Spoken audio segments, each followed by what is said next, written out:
We already live in a world where every new payphone, information kiosk, transit station, and street corner are watching what we do. But what if those cameras actually knew who you were and what you were feeling? What if they could connect this image to everything about you, from your credit history to your police record to your overdue library books? Imagine a future where ubiquitous surveillance, facial and emotion recognition, and big data combine to know who you are, where you are, and how likely you are to be good. That future is now. 99 Luftballons, ihrem Weg zum Horizont hielt man für UFOs aus dem All. Warum schickte ein General Fliegerstaffeln hinterher? Alarm zu geben, wenn's so wär. Dabei waren dort am Horizont 99 Luftballons.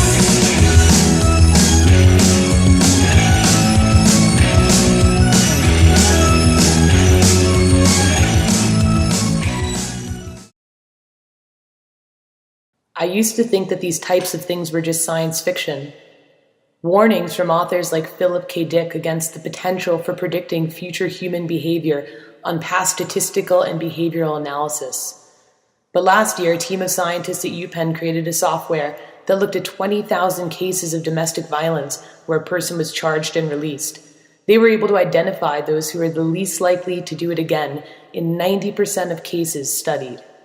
Just this month, China announced that they'll be cross-referencing online and government data with security camera footage running facial recognition software. While they're the first to come out and announce it, with just a little training, almost anyone can create programs to quantify, classify, and clarify basic human presence and emotion. What does this mean for the future of human rights and privacy?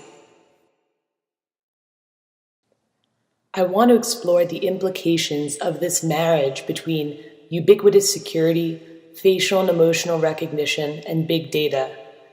I hope to understand what these increasingly sophisticated and interconnected systems might mean in cases of predictive policing and human rights violations.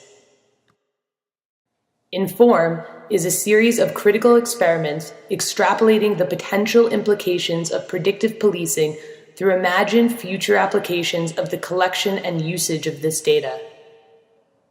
I seek to critically explore how governments and law enforcement agencies may seek to use new technologies to collect and algorithmically classify personal information and behaviors. But more importantly, I seek to portray what they might do when they have it.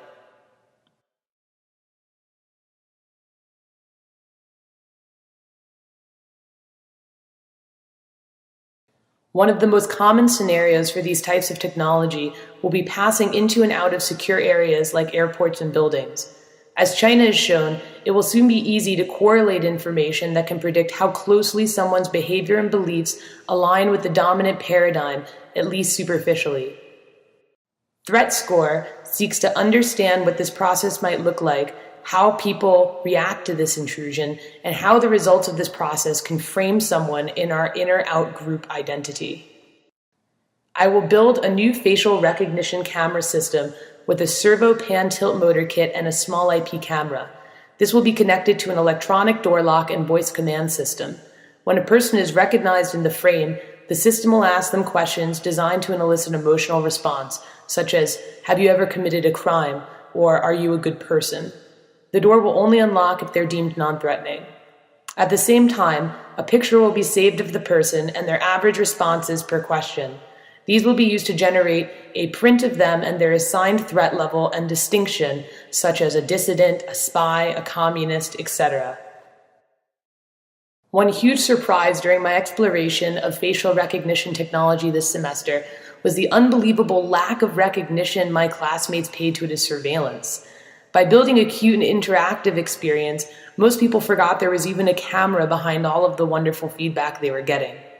I want to further explore this idea of cute surveillance, especially in lieu of experiments done by MIT Media Lab with Boxy, a cute robot that collects interview information through cameras. Play With Me seeks to build a cute, disarming, and fun surveillance system that keeps users engaged long enough to make a judgment call as to what to do with them. If it decides they're a threat, steps for elimination are taken. I will build a new facial recognition camera system with a servo pan-tilt motor and a small IP camera. This will be installed in a cute laser-cut installation that personalizes the camera and makes it feel fun and disarming. The system will encourage users to participate, collecting information, and after reaching a decision about them, it will decide whether or not they are threatening. A mounted red laser pointer will be switched on or off based on this distinction, pointed directly at the user's chest.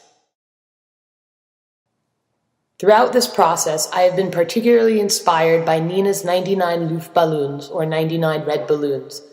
This iconic 1980s hit explored fears behind the mechanization of surveillance systems during the Cold War and the potential for escalating violence because of misunderstandings between countries and the outcomes. In the following years, we seem to have forgotten the warnings of this in songs like it. When we give over our authority and discretion to machines, something is lost along the way. But what is it? 99 Red Balloons seeks to take these fears and these questions a very real step forward through the application of automatic threat detection and elimination tied to facial recognition.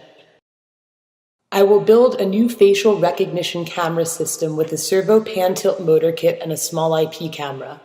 In addition, I'll either purchase or build a blue-green laser using a laser diode, driver, and casing.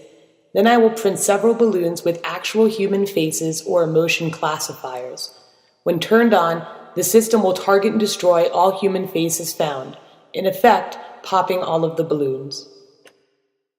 When we let computers judge who is guilty and who is not guilty, what authority are we giving up and what are the consequences? 99 Jahre Krieg ließen keinen Platz für Sieger. Kriegsminister gibt's nicht mehr und auch keine Düsenflieger. Heute zieh ich meine Runden, seh die Welt in Trümmern liegen, hab 'n Luftballon gefunden. Denk an dich und lass ihn